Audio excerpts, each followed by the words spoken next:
Olá, estudantes de economia. Anteriormente eu já elaborei aí uma aula, né, onde a gente falou sobre produtividade. Eh, E agora a gente vai voltar ao assunto produtividade porque, conforme está escrito aqui, né, explicar as grandes variações dos padrões de vida por todo o mundo é de certa forma muito fácil. Como veremos, a explicação pode ser resumida em uma só palavra: produtividade. Tá? Então, quanto maior for a produtividade de um país, né, melhor será o padrão de vida do nosso país, tá? E o que a gente tem que buscar é um aumento de produtividade, tá? É, Vamos em frente. Nessa aula a gente vai estudar produtividade, seu papel e seus determinantes. O que, como é que a gente aumenta a produtividade? Quais são os fatores? Em outro sentido, contudo, as variações internacionais são profundamente complicadas. Para explicar por que usar os muitos fatores que determinam a produtividade de uma nação. Então, nós precisamos estudar os fatores que determinam a produtividade de uma nação para a gente saber o que determina esse aumento de produtividade. E, por conseguinte, com uma produtividade elevada, nós teremos um padrão de vida melhor. Por que a produtividade é tão importante? É o que a gente vai saber nesse tópico. Vamos começar o nosso estudo de produtividade, da produtividade do conhecimento econômico, desenvolvendo um modelo simples baseado no famoso romance Robinson Crusoe, de Daniel Defoe. Como você pode recordar, Robinson Crusoe é um marinheiro que naufragou e está preso em uma ilha deserta. Então, como ele vive só, Crusoe pesca seu próprio peixe, cultiva seus legumes e faz suas próprias roupas. Podemos pensar na atividade dele, sua produção e seu consumo de peixes, legumes e roupas, como sendo uma economia simples. Examinando a economia de Crusoe, podemos aprender algumas coisas que também se aplicam a economias mais complexas e realistas.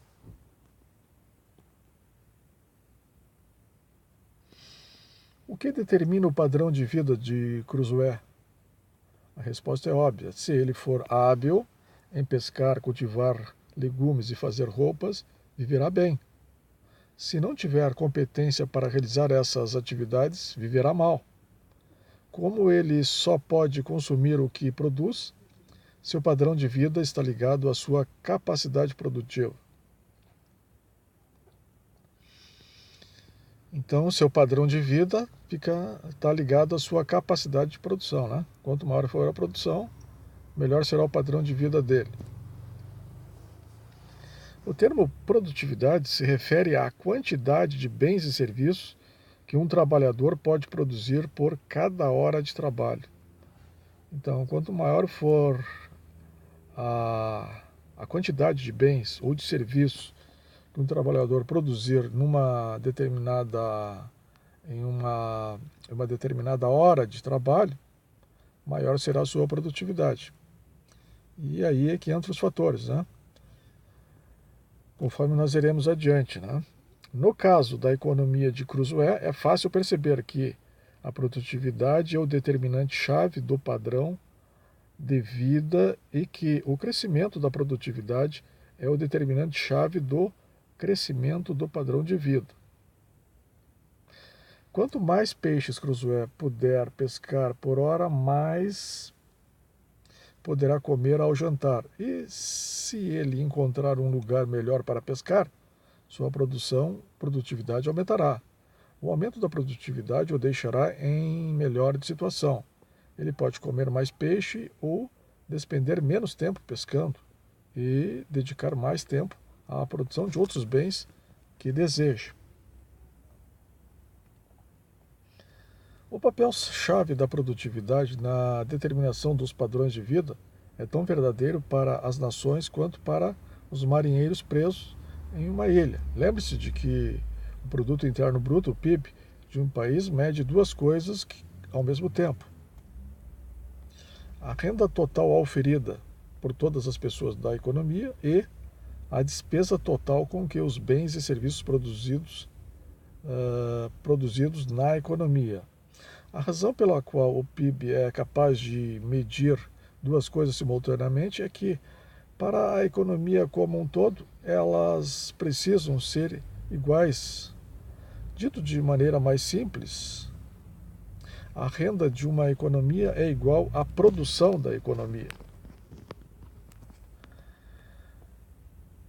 Da mesma forma que Crusoe, uma nação só pode gozar de um padrão de vida elevado se puder produzir uma grande quantidade de bens e serviços. Os americanos vivem melhor do que os nigerianos porque os trabalhadores americanos são mais produtivos do que os trabalhadores nigerianos. Os japoneses desfrutam de um crescimento mais rápido de seu padrão de vida do que os argentinos, porque a produtividade dos trabalhadores japoneses cresceu mais rapidamente. De fato, um dos 10 princípios da economia é de que o padrão de vida de um país depende de sua capacidade de produzir bens e serviços. Assim, para entender as grandes diferenças entre os padrões de vida que observamos em diversos países, ou em diferentes períodos, precisamos nos concentrar na produção de bens e serviços. Mas perceber a ligação entre padrões de vida e produtividade é apenas o primeiro passo. E nos leva naturalmente à próxima pergunta: por que algumas economias são tão melhores do que outras na produção de bens e serviços? Vamos em frente aqui. Como a produtividade é determinada? Essa é a parte mais importante, é o centro do nosso estudo, né? Então, como a produtividade é determinada? A gente já viu a importância da produtividade, né? Embora a produtividade tenha uma importância singular para determinar o padrão de vida de Robinson Crusoe, são muitos os fatores que a determinam. Crusoe pescará melhor, por exemplo, se tiver mais varas de pesca, se tiver sido treinado nas melhores técnicas de pesca, se sua ilha tiver uma oferta abundante de peixes e se ele inventar uma isca de pesca melhor. Cada um desses determinantes da produtividade de Crusoe, que podemos chamar de capital físico, capital humano, recursos naturais e conhecimentos tecnológicos, tem sua contraparte em economias mais complexas e realistas. Vamos considerar cada um desses fatores. Então, a produtividade vai depender do capital fixo, capital humano, recursos naturais e conhecimentos tecnológicos, né? Capital físico, o que é isso? Capital físico. Os trabalhadores são mais produtivos se dispõem de ferramentas para trabalhar.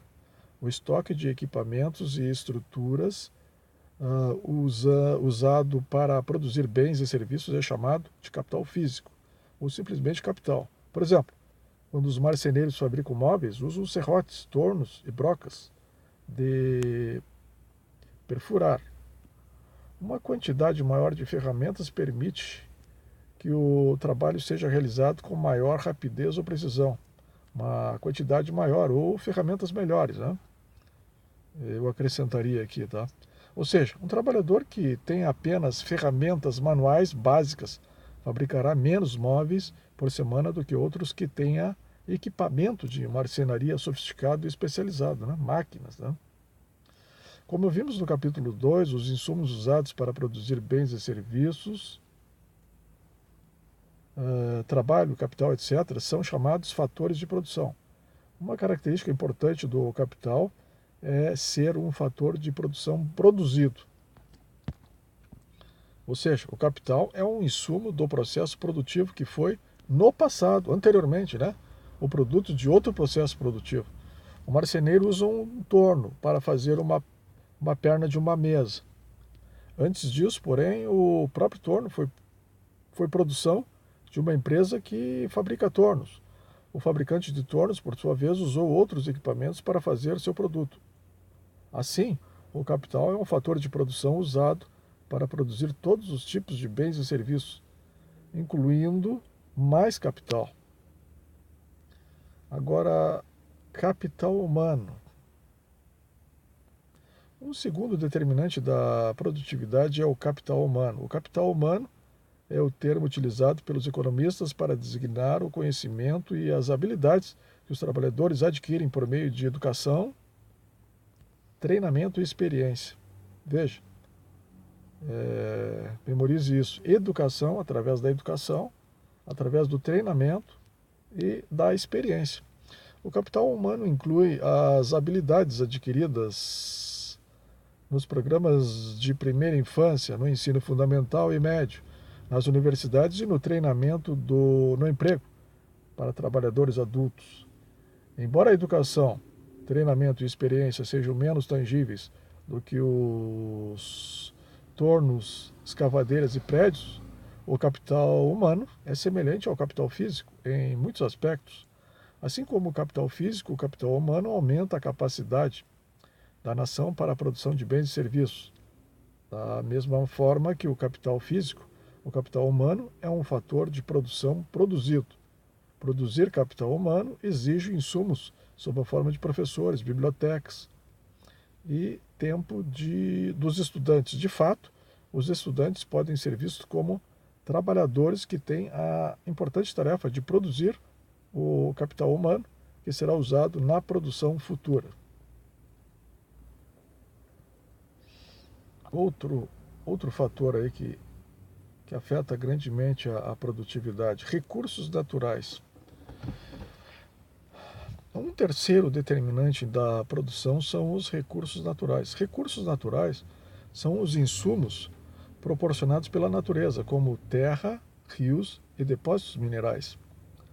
Os recursos naturais se apresentam sob duas formas, renováveis e não renováveis. Uma floresta é um exemplo de recurso natural renovável. Quando uma árvore é derrubada, uma muda pode ser plantada em seu lugar para ser utilizada no futuro, né? a curto prazo, vamos dizer. O petróleo é um exemplo de recursos naturais não renovável. Como ele é produzido pela natureza ao longo de milhares de anos, sua oferta é limitada. Uma vez esgotadas as reservas de petróleo, é impossível criar mais.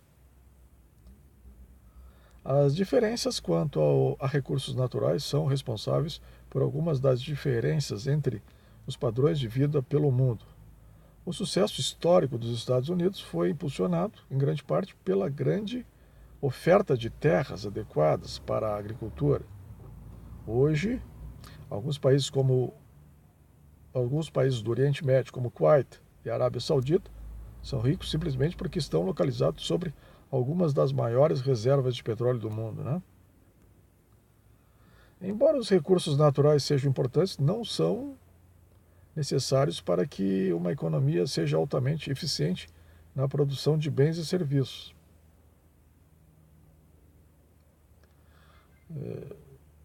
O Brasil pode ser citado, é um país rico em recursos naturais, né? Mas muitos deles não são explorados, né? O Japão, por exemplo, é um dos países mais ricos do mundo, apesar de ter poucos recursos naturais. O comércio internacional torna possível seu sucesso. O Japão importa muitos dos recursos naturais de que necessita, como petróleo, e exporta bens manufaturados para economias ricas em recursos naturais. Aqui ele está dizendo que o comércio internacional torna possível seu sucesso. É discutível, né? Se é só o comércio internacional que torna possível esse sucesso, né? Talvez a índole do japonês, a educação, né? Bom, fica a critério de vocês a, o julgamento, né? O juízo em cima desse fator. Conhecimento tecnológico. Um quarto determinante da produtividade é o conhecimento tecnológico. conhecer as melhores maneiras de produzir bens e serviços. Há 100 anos, a maioria dos norte-americanos trabalhava em fazendas porque a tecnologia agropecuária exigia uma grande quantidade do insumo trabalho para alimentar toda a população. Hoje, graças aos avanços da tecnologia, a mecanização, né? Tecnologia agropecuária, uma pequena fração da população é capaz de produzir alimentos suficientes para o país todo. Essa mudança tecnológica disponibilizou mão de obra para a produção de outros bens e serviços. Então, essa mão de obra que deixou de ser utilizada na agricultura, né, passou a ser usada na produção de outros bens e serviços, na indústria, principalmente das cidades, né, com os comércios. O conhecimento tecnológico assume diversas formas. Algumas tecnologias são de conhecimento comum. Depois que alguém as utiliza, todos ficam a par delas. Por exemplo, depois que Henry Ford introduziu com êxito a produção em linhas de montagem, outros fabricantes de automóveis rapidamente seguiram seu exemplo. Outras tecnologias são proprietárias, são conhecidas apenas pela empresa que as descobriu. Por exemplo, apenas a Coca-Cola Company conhece a receita secreta para produzir o seu famoso refrigerante. Outras tecnologias ainda são proprietárias por um curto período de tempo. Quando uma empresa farmacêutica descobre uma nova droga, o sistema de patente lhe confere um direito temporário de fabricação exclusivo. Mas quando a patente expira, outras empresas podem fabricar a droga. Todas essas formas de conhecimento tecnológico são importantes para a produção de bens e serviços da economia. Vale a pena distinguir entre conhecimento tecnológico e capital humano. Embora estejam estreitamente relacionados, há uma diferença importante. O conhecimento tecnológico se refere ao conhecimento que a sociedade tem de como o mundo funciona. O capital humano se refere aos recursos gastos para transmitir esse conhecimento à força de trabalho. Fazendo uso de uma metáfora relevante, o conhecimento é a qualidade dos textos da sociedade, enquanto o capital humano é a quantidade de tempo que a população dedica à sua leitura. A produtividade dos trabalhadores depende tanto da qualidade dos livros, textos disponíveis, quanto do tempo despendido estudando-os. Então, nós estudamos nessa aula os fatores que levam ao aumento da produtividade. Tá? Recapitulando,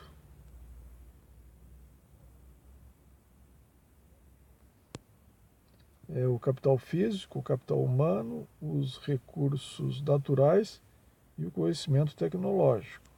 Tá?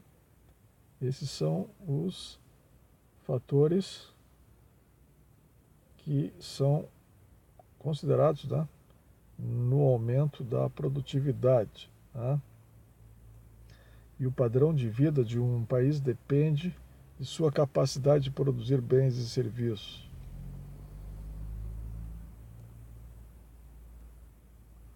O termo produtividade, conforme nós vimos, ele se refere à quantidade de bens e serviços que um trabalhador pode produzir por cada hora de trabalho, né? Mas para ele aumentar essa produtividade, ele vai depender desses fatores, né? Desses fatores que a gente viu, que é